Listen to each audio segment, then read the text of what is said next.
Look at the temperature inside your home right now. Maybe it is 68 degrees, maybe 72. Maybe you adjusted it once this morning and then forgot it existed. But for almost every human who ever lived, that kind of comfort would have seemed impossible. For hundreds of thousands of years, winter was not a season you complained about. It was a test. No central heating, no glass windows, no insulated walls, no warm shower, no electric blanket, no weather app warning you what was coming. Just darkness, wind, frozen ground, animal skins, stone tools, and a cold so deep that a modern person dropped into it unprepared could die before morning. So how did your ancestors survive it? The answer is not that they were tougher, they were smarter, and what they built in the Ice Age was far more advanced than most people imagine. Let's begin with the cold itself. When people hear Ice Age, they often picture snow, caves, and shivering humans around a tiny fire. But in places like the Eurasian steppe, winter could mean temperatures far beyond anything most of us will ever experience. Cold did not just make life uncomfortable, it attacked everything. Your fingers lost feeling, your breath hurt, your skin could freeze, a bad wind could turn a small mistake into death. And the terrifying part is this: humans are not naturally built for that world. We do not have thick fur, we do not have claws to dig warm dens, we do not sleep through winter like some animals. We sweat easily, we lose heat fast, our babies are helpless for years. By the rules of nature, humans should have been terrible Ice Age animals. But they survived anyway, because they stopped trying to be animals. They became builders. And the first mistake many people make is imagining that ancient humans simply lived in caves. Some did use caves when they were available, but most landscapes did not have perfect caves waiting in the right place, near food, water, fuel, and migration routes. So, humans made shelter. At several prehistoric sites, archaeologists have found evidence of sunken floors, circular structures, post holes, bone arrangements, and organized living spaces. These were not random piles of material, they were homes. And one of the simplest tricks was also one of the smartest. Go down. The deeper you move into the ground, the less the air temperature matters. Soil protects against wind, slows heat loss, and creates a more stable space. Your ancestors may not have known the word insulation, but they understood the effect. A shallow pit covered with hides, branches, grass, or bone supports could be much warmer than standing in open air. They were not just hiding from the cold, they were using the earth itself as part of the shelter. But that was only the beginning. In parts of Ice Age Europe, people built shelters with layers, and this is where the story becomes surprisingly modern. Imagine a small winter hut. Inside, animal hides face inward, with fur trapping warm air close to human bodies. Outside that, grass, moss, or plant fibers help absorb moisture.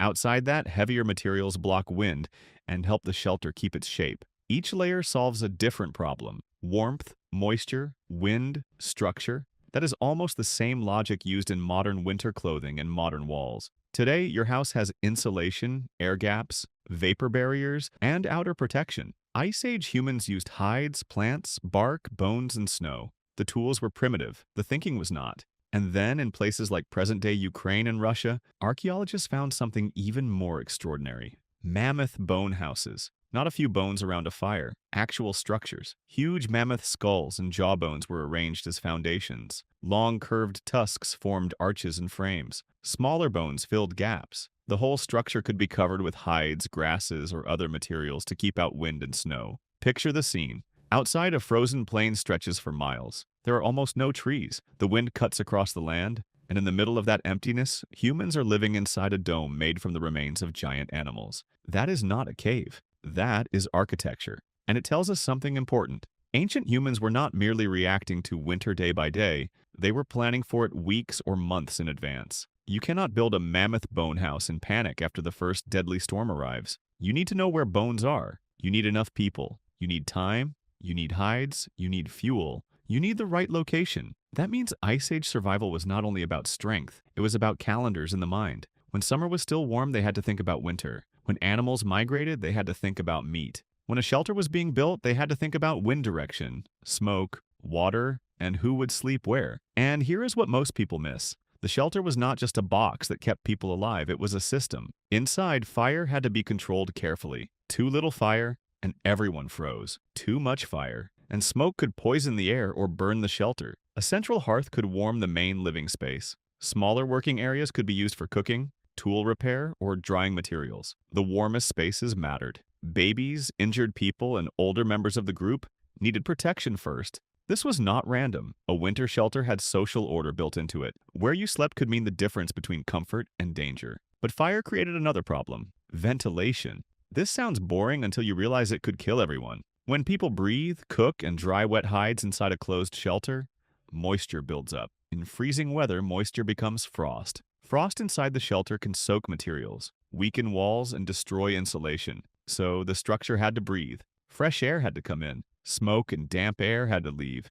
Too much airflow and heat escaped. Too little airflow and the shelter became dangerous. Ice Age builders had to find the balance. And they did it without metal tools, thermometers, written plans, or modern science. They learned by watching what failed. A shelter full of smoke taught one lesson. A roof that froze inside taught another. A wall that collapsed under snow taught another. Over generations, mistakes became knowledge. Knowledge became tradition. Tradition became survival. But shelter alone was not enough. Because winter is not only cold, winter is long.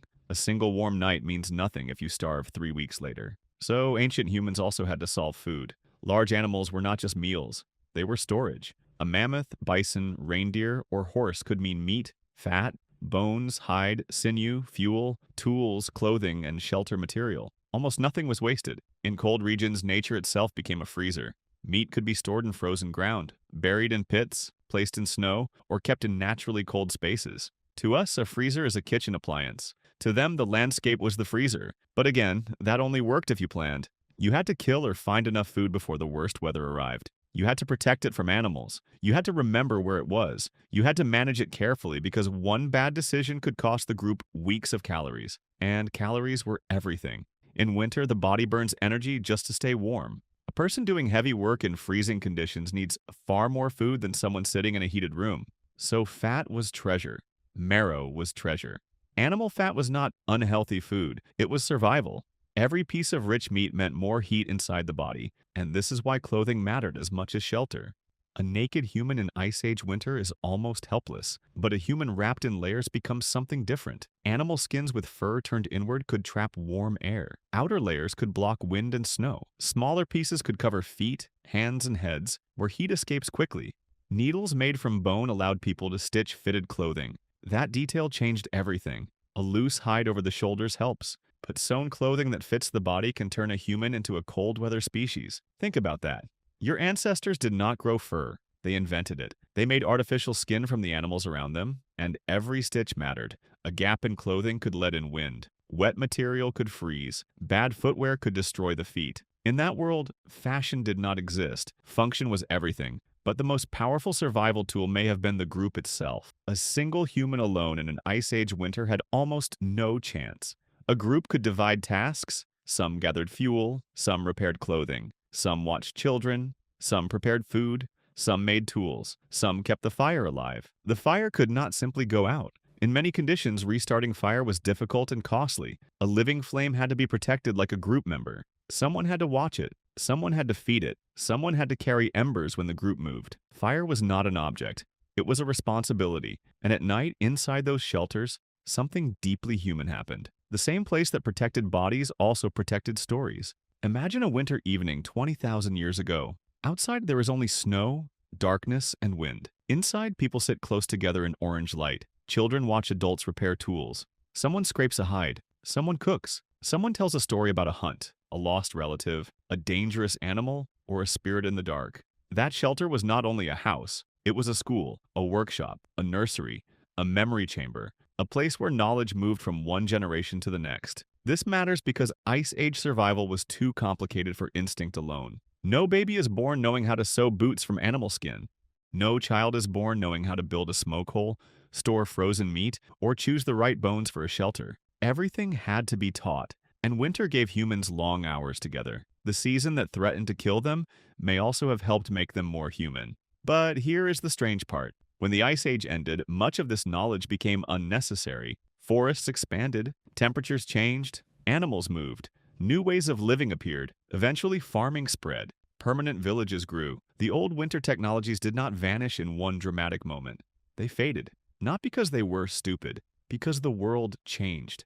And today, most of us live so far from that knowledge that we no longer recognize how brilliant it was. You turn a dial and warm air comes from a wall. You open a fridge and food is waiting. You put on a jacket made from materials shipped across the planet.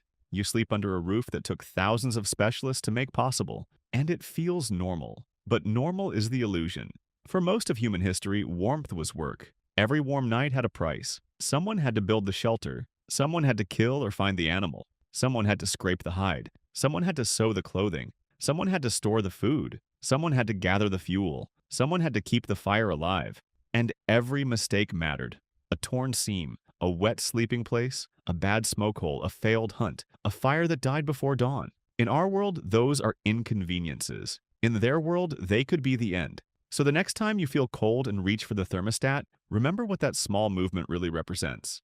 It is not just comfort, it is the end point of a very old struggle. Your ancestors did not survive winter because nature was kind to them. They survived because they learned how to turn bones into walls, hides into clothing, earth into insulation, fire into a living system, and knowledge into a shield against death. They were not primitive people shivering helplessly in the dark. They were engineers without blueprints, architects without rulers, scientists without writing, families trying to stay alive in a world that gave them no second chances. And every warm room you have ever entered is built on top of their refusal to freeze. You did not invent warmth. You inherited it from people who had almost nothing except intelligence, cooperation, memory, and the stubborn decision to survive one more winter.